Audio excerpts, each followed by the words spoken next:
Hey there! So picture this. You're digging into the assemblies of your code and notice a lot of floating point operations being handled by XMM registers and SSE instructions.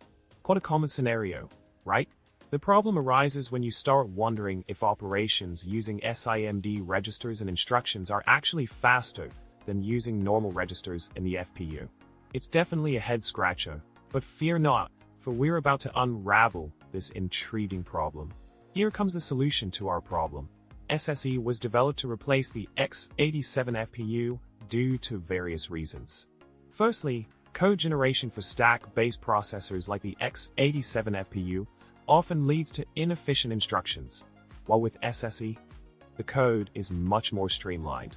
Secondly, SSE supports SIMD operations, significantly speeding up floating point operations on arrays.